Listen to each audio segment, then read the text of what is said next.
श्री गुरु चरण सरोज रज निज मन मुकुरु सुधारे। बरन रघुबर बिमल यस जो दायकु फल चारे। बुद्धिहीन तनु जान के सुमिरो पवन कुमार। बल बुद्धि विद्या देहु मोहि हरहु कलेश विकार। तात स्वर्ग बरग सुख धरिय तुलायक अंग।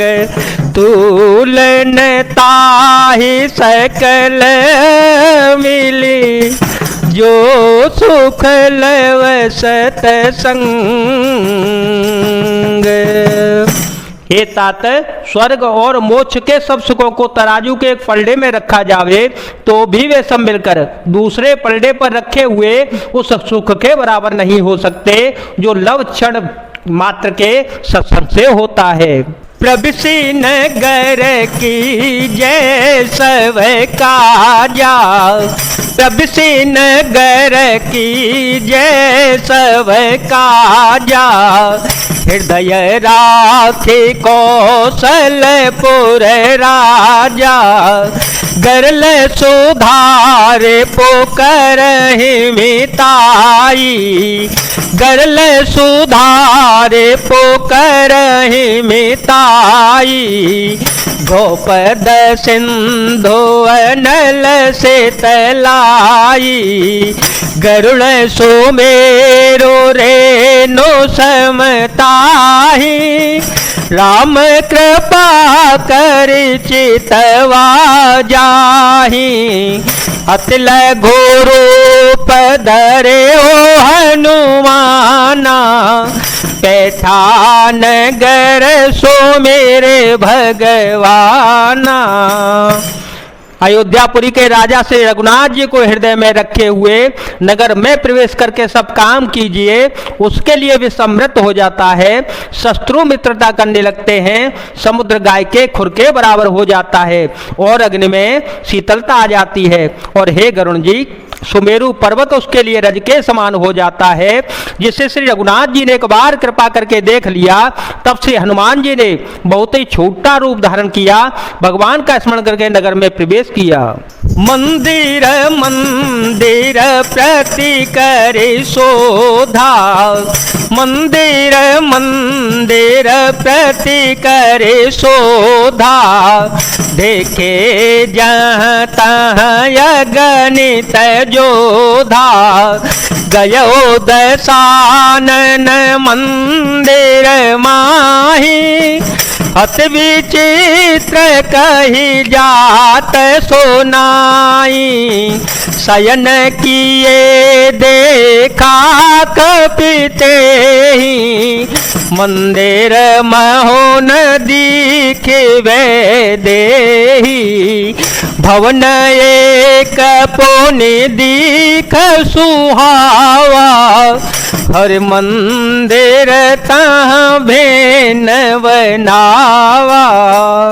उन्होंने एक एक प्रत्येक महल की खोज की, यहाँ तहाँ असंख्य योद्धा देखे।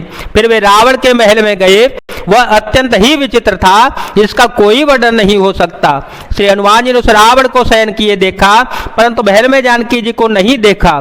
फिर एक सुंदर महल दिखाई दिया, वहां उसमें भगवान का एक अलग ही मंदिर बना हुआ था। रामायोधयंकित ग्रह शोभावरनि न जाए। नव तुलसी का वृंद देखी हरस कपिराए। मंगल भवन मंगल हारे।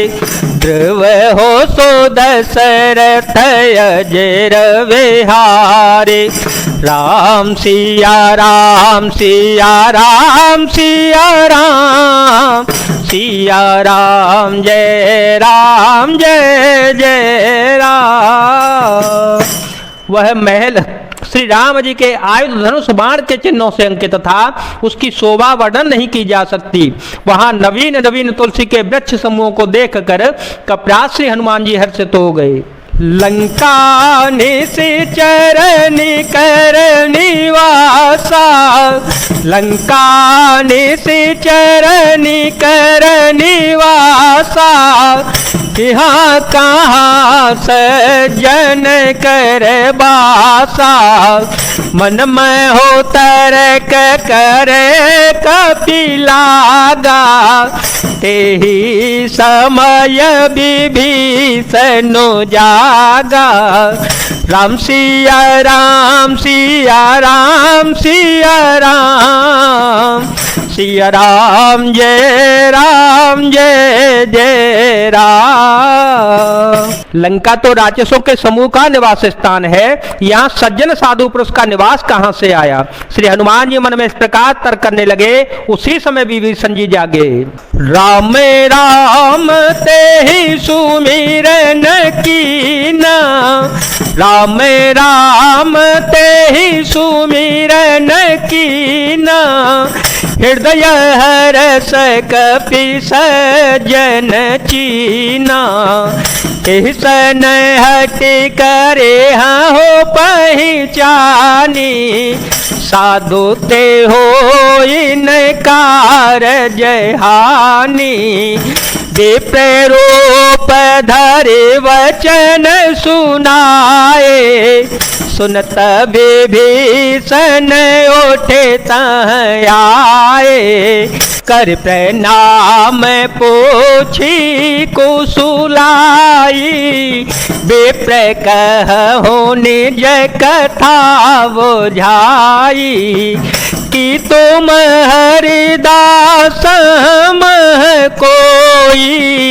मोरे हृदय प्रीतियते होई, कि तुम राम दीन अनुरागी। आयहु मोहि करन बड़ भागी। उन्होंने विभीषण जी ने राम नाम का स्मरण उच्चारण किया। श्री हनुमान जी ने उन्हें सज्जन जाना और हृदय में हर्षित हो गए। हनुमान जी ने विचार किया कि इनसे हट करके अपनी ओर से ही परिचय करूंगा, क्योंकि साधु से कार्य की हानि नहीं होती, प्रत्युत लाभ ही होता है। ब्राह्मण का रूप धरकर श्री हनुमान जी ने उन्हें वचन सुनाए और पुकारा। सुनते ही विभीषण जी उठकर वहां आए, प्रणाम करके कुशल पूछी और कहा, हे ब्राह्मण देव, अपनी कथा समझा कर कहिए, क्या आप हरि भक्तों में से कोई हैं?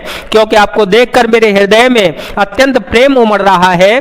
अथवा क्या आप दीनों से प्रेम करने वाले स्वयं श्री रघुनाथ जी ही हैं, जो मुझे बड़भागी बनाने घर बैठे दर्शन देकर कृतार्थ करने के लिए आए हैं। तब हनुमंत कही सब राम कथा निज नाम। सुनत जुगल तन पुल कमन, मगन सो मेरे गुण ग्राम। राम सिया राम सिया राम सिया राम, सिया राम जय जय राम। तब से हनुमान जी ने श्री रघुनाथ जी की सारी कथा कहकर अपना नाम बताया। सुनते ही दोनों के शरीर पुलकित हो गए और श्री राम जी के गुण समूहों का स्मरण करके दोनों के मन प्रेम और आनंद में मग्न हो गए।